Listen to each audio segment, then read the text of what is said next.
નમસ્કાર મિત્રો, સ્વાગત છે તમારું અમારી ચેનલ પર એક નવા વિડીયોમાં।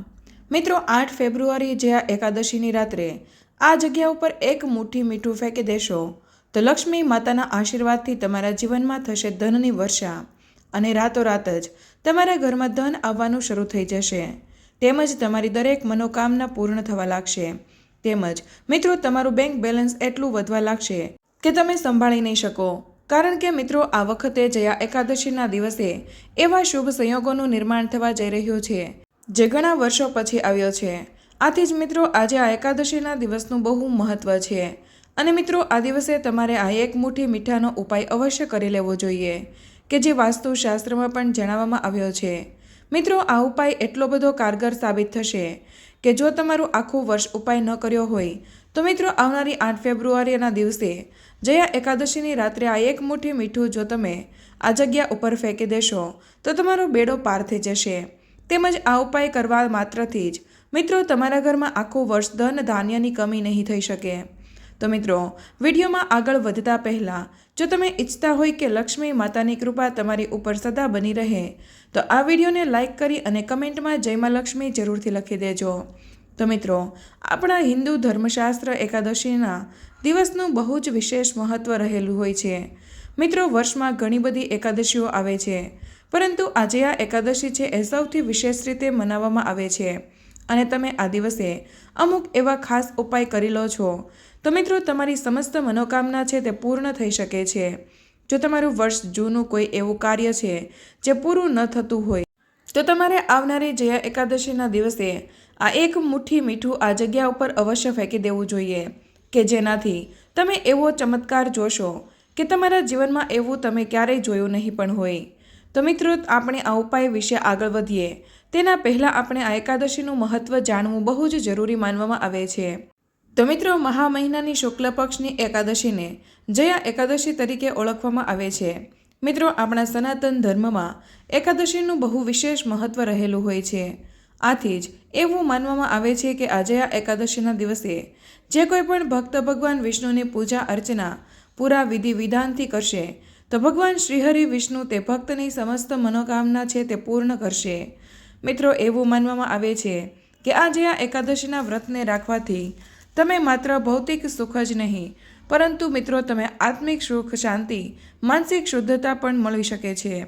તેમજ મિત્રો, એકાદશીના વ્રતથી સાધકને તેના જીવનના બધા જ દુઃખો અને સંકટોથી તેને મુક્તિ મળી શકે છે।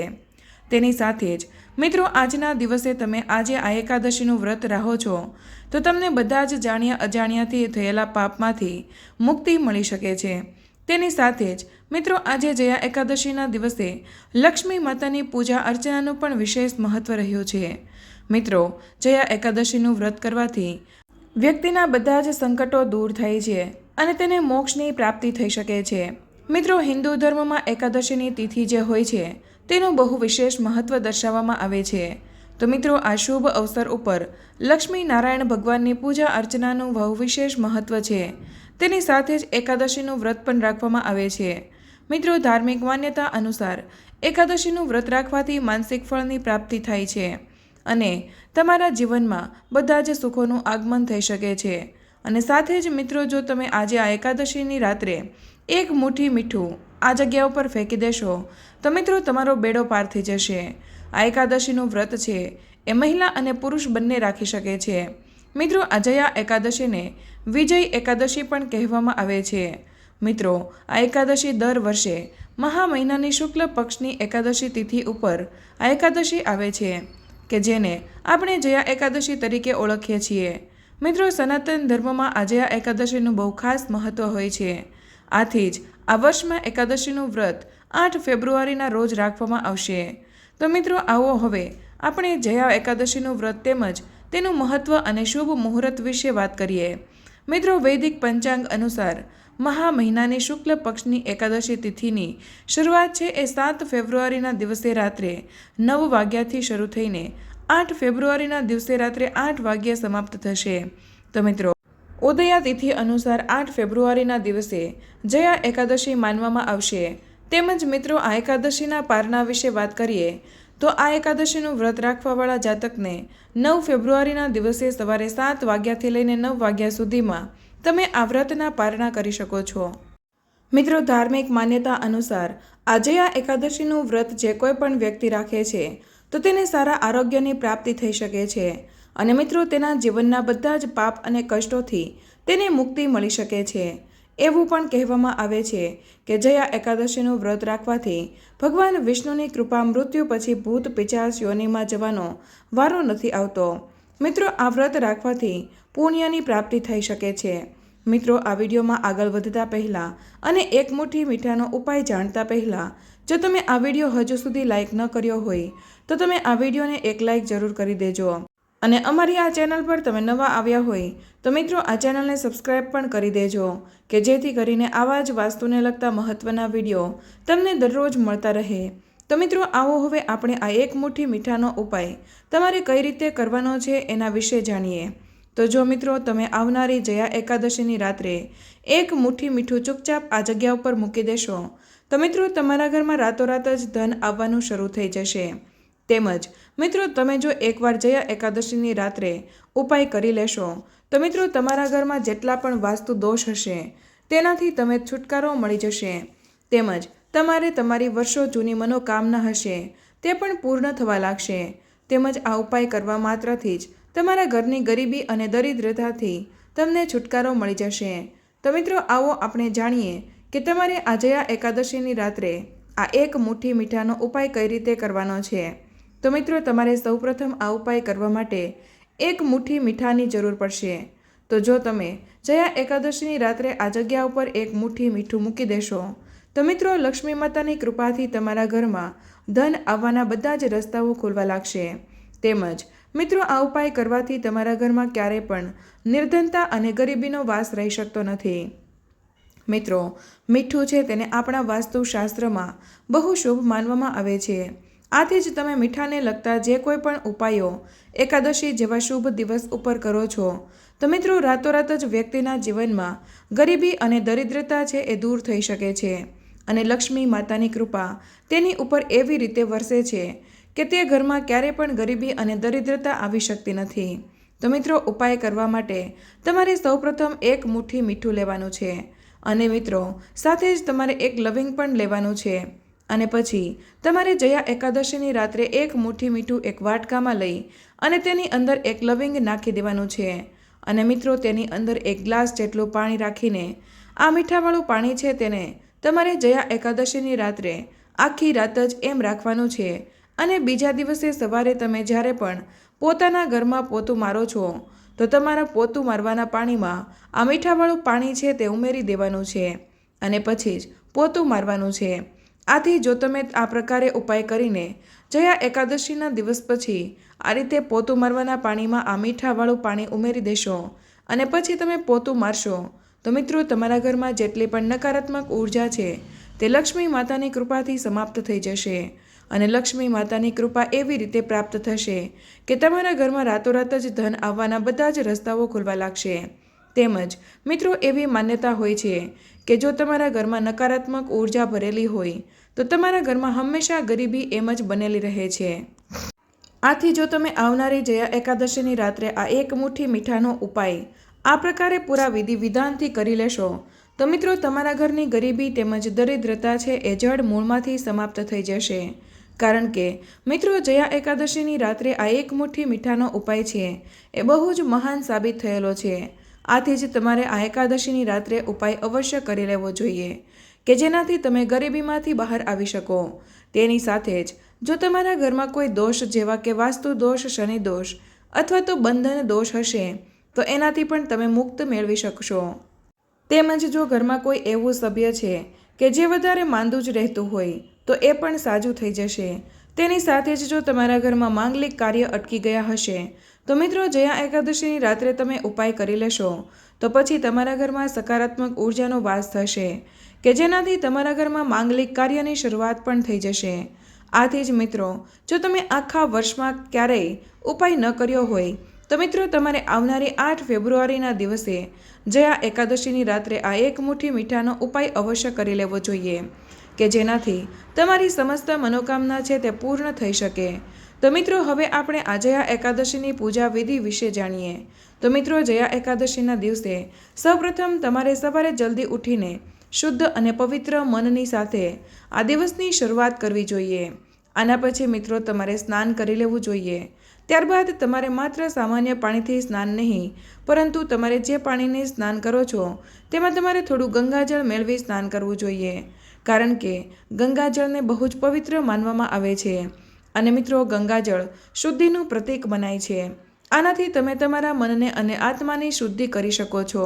તેમજ તમે આ પ્રકારે સ્નાન કરો છો તો મિત્રો તમારા વ્રતમાં કોઈ વિઘ્ન આવી શકતું નથી અને લક્ષ્મી માતા તેમજ ભગવાન વિષ્ણુના આશીર્વાદ તમને પ્રાપ્ત થઈ શકે છે.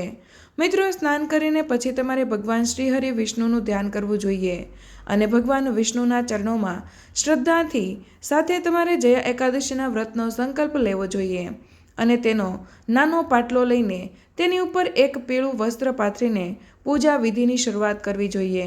કારણ કે મિત્રો પીળા રંગ છે એ બહુ જ શુભ માનવામાં આવે છે. કારણ કે પીળો રંગ છે તે ભગવાન વિષ્ણુ તેમજ લક્ષ્મી માતા સાથે સંબંધિત છે.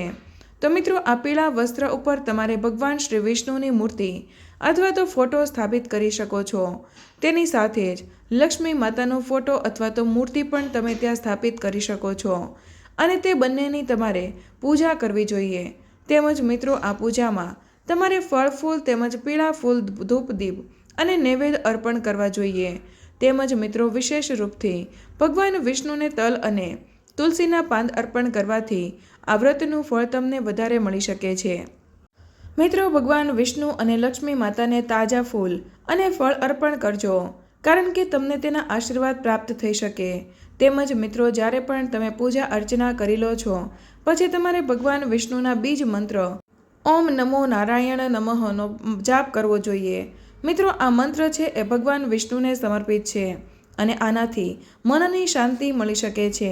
મિત્રો આ મંત્રનો જાપ તમારે આખો દિવસ એટલે કે જયા એકાદશીના સમગ્ર દિવસમાં આ મંત્રનો જાપ કરવો જોઈએ. આથી જ તમે વિષ્ણુ ભગવાન તેમજ લક્ષ્મી માતાની કૃપા પ્રાપ્ત કરી શકશો. મિત્રો આના પછી તમારે વિષ્ણુ ચાલીસા અને વિષ્ણુ સહસ્ત્ર નામનો પાઠ પણ આ દિવસે કરવો જોઈએ. આનાથી મિત્રો તમારા ઘરમાં સકારાત્મક ઉર્જાનો સંચાર થશે અને મિત્રો તમે આખા દિવસની પૂજાનું પુણ્ય પ્રાપ્ત કરી શકશો. તેમજ મિત્રો આજે આ એકાદશીના દિવસે સાંજના સમયે એટલે કે સંધ્યાકાળમાં પણ તમે વિષ્ણુ ભગવાનની પૂજા કરશો. એમાં તમે જો ભજન કરો છો તો તમને વિશેષ લાભ થઈ શકે છે. ભજન અને કીર્તન કરવાથી મનને શાંતિ મળી શકે છે અને માનસિક રૂપથી સંતુલિત રહેવામાં પણ મદદ મળી શકે છે. તેમજ મિત્રો એકાદશીના દિવસે તમારે ફલાહાર વ્રત રહેવું જોઈએ. મિત્રો આ દિવસે તમારે ભૂલથી પણ તામસી ખોરાક ગ્રહણ ન કરવો જોઈએ. તેમજ મિત્રો વ્રતની સાથે તમારે પૂરી શ્રદ્ધા રાખવી જોઈએ. આથી જ આ દિવસે તમારે સ્વચ્છ અને સાત્વિક ભોજન જ ગ્રહણ કરવું જોઈએ. આના પછી મિત્રો તમે જ્યારે પણ આ વ્રતના પારણા કરો છો ત્યારે પણ તમારે એક દિવસ ઉપવાસ રાખવો જોઈએ અને જ્યારે પણ તમે આ વ્રતનું સમાપન કરો છો ત્યારે તમારે બ્રાહ્મણોને દાન દક્ષિણા અવશ્ય આપવી જોઈએ. આ રીતે દાન કરવાથી મિત્રો તમારા જીવનમાં સુખ સમૃદ્ધિ આવી શકે છે. તેની સાથે જ તમે બ્રાહ્મણોને ભોજન પણ કરાવી શકો છો કે જેનાથી તમને પુણ્યની પ્રાપ્તિ થઈ શકે. તેમજ મિત્રો આજે આ એકાદશીના વ્રત કરવાથી તમને પાપોમાંથી મુક્તિ મળે છે અને આત્માને શાંતિ મળે છે. તેમજ મિત્રો આ દિવસ પર તમે પોતાના જીવનમાં સકારાત્મક ઉર્જા મહેસૂસ કરી શકશો અને તમારું મનોબળ પણ વધી શકશે. આના પછી મિત્રો તમે ભગવાન વિષ્ણુનું પંચામૃતથી અભિષેક કરજો કે જેમાં દૂધ, દહીં, મધ, ઘી અને ખાંડ મેળવીને ભગવાનની પૂજા અર્ચના કરવામાં આવે છે. મિત્રો અભિષેક છે એ ભગવાન વિષ્ણુને પ્રસન્ન કરવા માટે કરવામાં આવે છે. તો મિત્રો હવે આપણે જાણીએ કે જયા એકાદશીના દિવસે આપણે શું ન કરવું જોઈએ. તો મિત્રો જયા એકાદશીના દિવસે સૌપ્રથમ આ વસ્તુઓનું આપણે ધ્યાન રાખવું જોઈએ કે આ દિવસે મિત્રો તમારે ચોખાનું સેવન ન કરવું જોઈએ. કારણ કે મિત્રો આ ચોખા છે તેને ઉત્પત્તિ છે એ ધાર્મિક માન્યતા અનુસાર ભગવાન વિષ્ણુના કેશમાંથી થઈ હોય તેવું મનાય છે. આથી જ જો તમે એકાદશીનું વ્રત રાખો છો તો મિત્રો તમારે ચોખાનું સેવન ન કરવું જોઈએ. તેની સાથે જ મિત્રો તમારે એકાદશીના દિવસે પોતાના વાળ અને નખ કાપવાથી પણ બચવું જોઈએ. જો મિત્રો તમે આ ભૂલ કરો છો તો તમને આ વ્રતનું પૂરેપૂરું ફળ પ્રાપ્ત થઈ શકતું નથી. એટલા માટે મિત્રો આ દિવસે વાળ અને નખ ન કાપવા જોઈએ। તેની સાથે જ મિત્રો તમારે એકાદશીના દિવસે મોડા સુધી સૂવું ન જોઈએ। અને જુઓ, જે કોઈ ભક્ત વ્રત રહે છે તો તેને આ વ્રતનું વસ્તુનું પાલન કરવું જોઈએ। આથી જ જો તમે આ એકાદશીના દિવસે મોડે સુધી સૂવો છો તો મિત્રો તમને આ વ્રતનું ફળ પ્રાપ્ત થઈ શકતું નથી। કારણ કે મિત્રો સવારનો જે સમય હોય છે તેમાં તમારે ભગવાન વિષ્ણુની પૂજા અર્ચના કરવાની હોય છે। તેમજ મિત્રો તમારે એકાદશીના દિવસે ફળ ફૂલને તોડવા ન જોઈએ। તેમજ તમારે આ દિવસે ભૂલથી પણ કોઈ પણ વૃક્ષનું છેદન ન કરવું જોઈએ। તેમજ મિત્રો વિશેષ રૂપથી તમારે એકાદશીના દિવસે તુલસીના પાન ન તોડવા જોઈએ। જો તમે તુલસીના પાન અર્પણ કરવા માંગતા હોય તો તમારે એક દિવસ પહેલાં જ તુલસીના પાન તોડી લેવા જોઈએ અને પછી જ તમે ભગવાન વિષ્ણુને અર્પણ કરી શકો છો। મિત્રો આ નિયમમાં પવિત્રતા બનાવી રાખવા માટે છે અને આ વસ્તુનું પાલન કરવું બહુ જ જરૂરી હોય છે। તેમજ મિત્રો તમારે આ દિવસે કોઈની સાથે લડાઈ ઝઘડો ન કરવો જોઈએ। કારણ કે આજે આ એકાદશીનો દિવસ છે એ બહુ જ પવિત્ર માનવામાં આવે છે અને જો તમે લડાઈ ઝઘડો કરો છો તો આ વસ્તુ એકાદશીના ઉદ્દેશ્યથી વિરુદ્ધ મનાય છે। આથી જ મિત્રો તમારે આ દિવસે પોતાનું મન અને આત્માને શાંત રાખીને ભગવાન વિષ્ણુની પૂજા અર્ચના કરવી જોઈએ। તેમજ વ્રત રહીને આ દિવસની ઉજવણી કરવી જોઈએ। તો મિત્રો જો તમે આ પ્રકારે જયા એકાદશીનું વ્રત રહીને તેના નિયમોનું પાલન કરીને આ દિવસની ઉજવણી કરશો તો ભગવાન વિષ્ણુ તેમજ લક્ષ્મી માતાની કૃપા તમને અવશ્ય પ્રાપ્ત થશે કે જેથી કરીને તમારા ઘરમાં સુખ સમૃદ્ધિનો વાસ થશે અને જો તમારા ઘરમાં ગરીબી હશે તો તે સમાપ્ત થઈ જશે। તો મિત્રો આજનો વિડીયો અહીંયા પૂર્ણ કરીએ છીએ। તમને અમારી આ માહિતી કેવી લાગી તે કમેન્ટમાં જરૂર જણાવજો। પસંદ આવી હોય તો વિડીયોને લાઇક અને તમારા મિત્રો સાથે શેર કરજો। ચેનલ પર નવા હોય તો ચેનલને સબસ્ક્રાઇબ કરવાનું ભૂલશો નહીં। મળીએ એક નવા વિડીયોમાં, ત્યાં સુધી બધા જ મિત્રોને જય મા લક્ષ્મી, જય શ્રી કૃષ્ણ, ધન્યવાદ।